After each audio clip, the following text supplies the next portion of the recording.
Hi everybody, today I'm going to show you how I crochet over top of floral wire.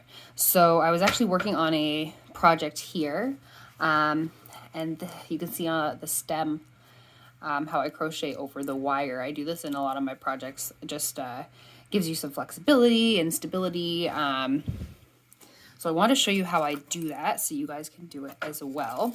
So what I've got here is floral wire, as well as some embroidery thread from the dollar store.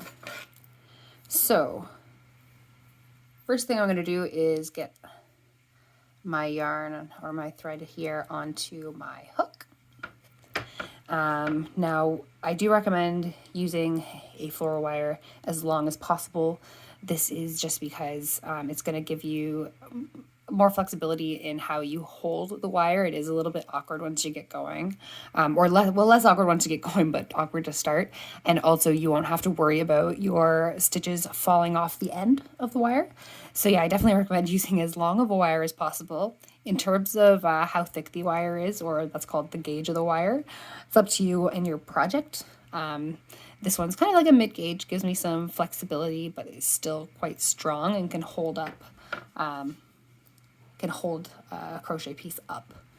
All right, so without further ado, I've got my thread on my hook and I am holding my wire underneath. So we're gonna actually treat the wire as if it is the previous row or round in a project. So the one that you would actually be crocheting into.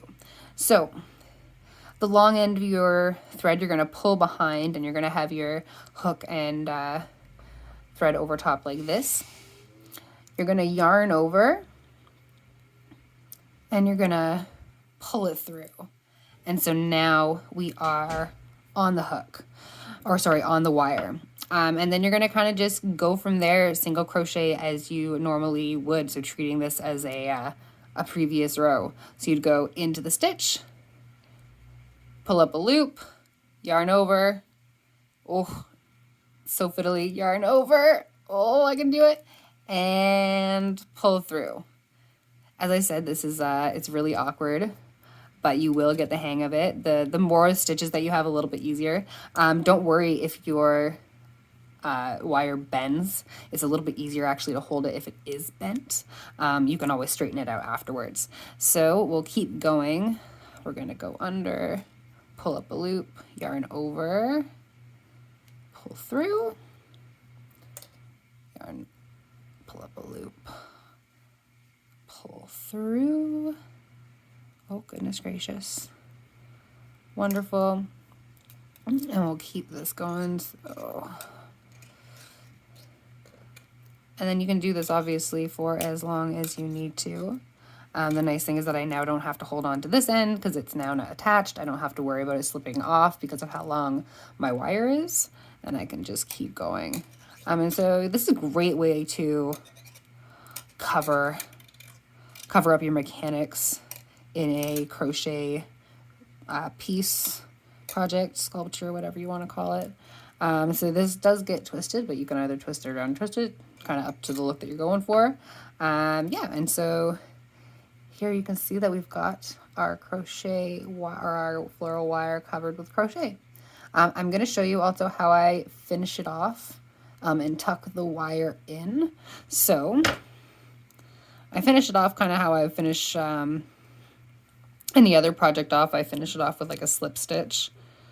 So instead of yarning over and pulling through, I'm just going to slip stitch it here.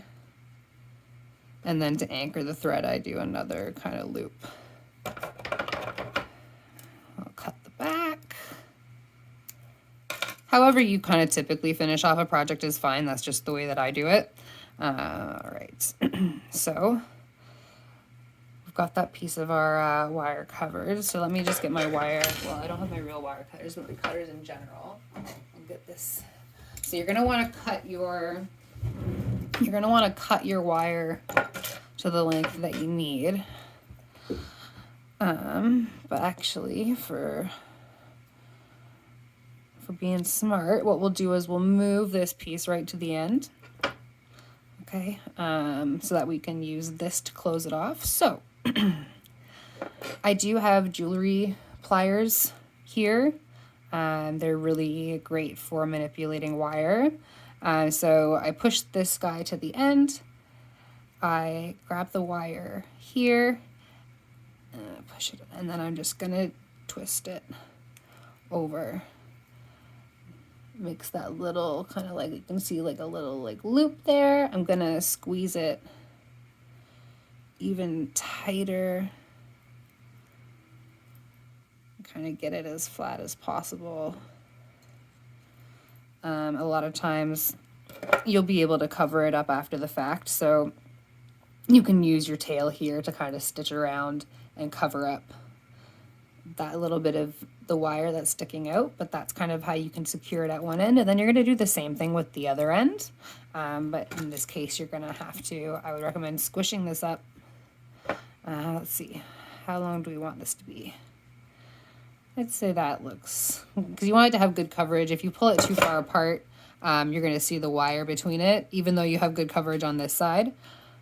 You won't on this side. So for me, I want that to be a little bit tighter. So around here, give me about this much to twirl it over.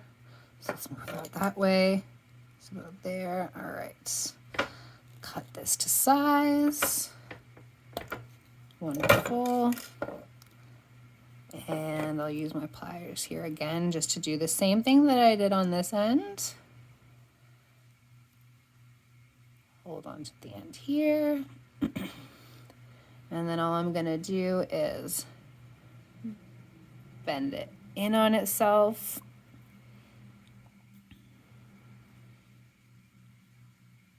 Kind of get it secure. There we go. And then I have it secured on both ends, and then I can use, depending on how I'm using this wire in my project, I can cover up my little wiry bits here with the ends or however I'm using it. And then, yeah, so you've still got your wire that you can manipulate into any shape kind of that you need, and it is covered so it matches your project. And yeah, if you have any questions, suggestions, tips, let me know.